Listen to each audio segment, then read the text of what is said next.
Welcome back to the Rowdy Studio, everybody. And welcome back, Matt Kenseth. Indeed. I'm Stephen Levine from NASCAR Illustrated. Tom Vandervoort from Sporting News. Let's start talking about Matt Kenseth. Third race with Joe Gibbs Racing. First victory. Not too shabby. Well, here's the thing that strikes you about the win. If you look at the first three races of the year, Matt Kenseth looks pretty much like he did in the 17 car. Well, the other thing, he's going to perform at Daytona. He's going to perform on the downforce tracks. He actually had a nice race in Phoenix. Is, you know, you would equate Las Vegas with a Roush Fenway team, right? That's a Roush Fenway track. Now, Matt Kenseth goes to Joe Gibbs Racing. He still takes that downforce prowess with him over to JGR.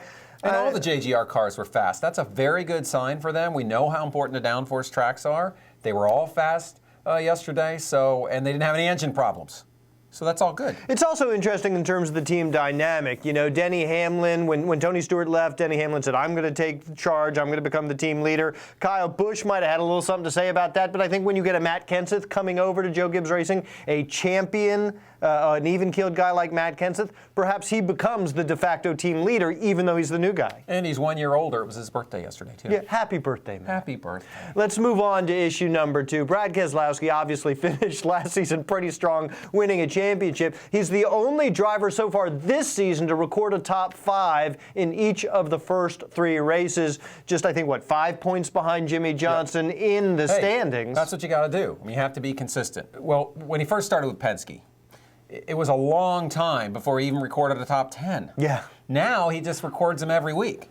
And I mean, that's how he won the championship last year, was that kind of consistency. Yes, he did win races when he had the opportunity, but what you do is you put yourself in position to win. If you have the car and you have the track position at the end of the day, then you have to figure out a way to close the deal. He can do that. But when you don't, you have to figure out a way to run top 5 and top 10, and he does that too. And just like we mentioned with Matt Kenseth, you can't help but notice that he has these top 5s on 3 very different types of racetrack. And that's what you need to do. That's what Jimmy Johnson does. He can threaten the win on any type of racetrack that we go to.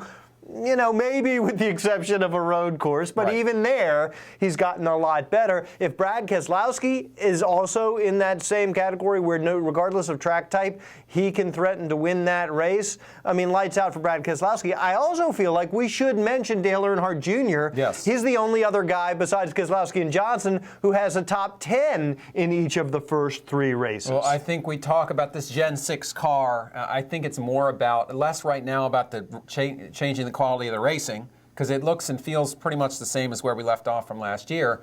But what it does do a little bit maybe is change the feel that a driver's looking for. All right, let's talk about the quality of racing. And I know NASCAR is going to probably threaten to fine us if we have this conversation. But look, Denny Hamlin, when he said that it's not any easier to pass in the Gen 6 car than it was in the Gen 5 car, from everything I can see, he was right on the money. We predicted a clean air parade, and yes, there were some green flag passes. But there was some. It looks about like the racing has looked. Let's get to the bottom line here. Okay? The bottom line is, in order for you to pass somebody, you've got to be faster than they are. Well, you've got to be faster for one of 3 reasons. You're a better driver for that particular day. Your car is faster on that particular day, or something has changed to make your car faster at that particular moment.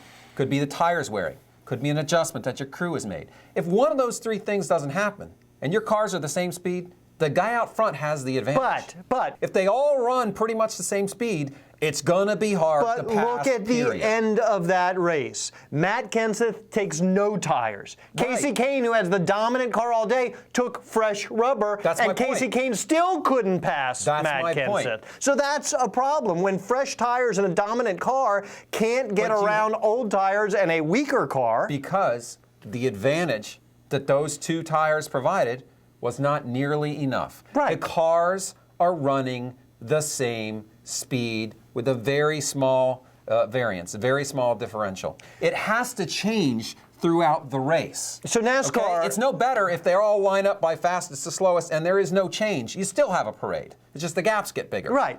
So NASCAR wants to pretend that that's not the reality. They want to stick their heads in the sand. Well, I don't know that they do, but I think maybe they're not... I don't know what they're thinking, okay? But if they want to listen to me, here's what I'm going to tell them.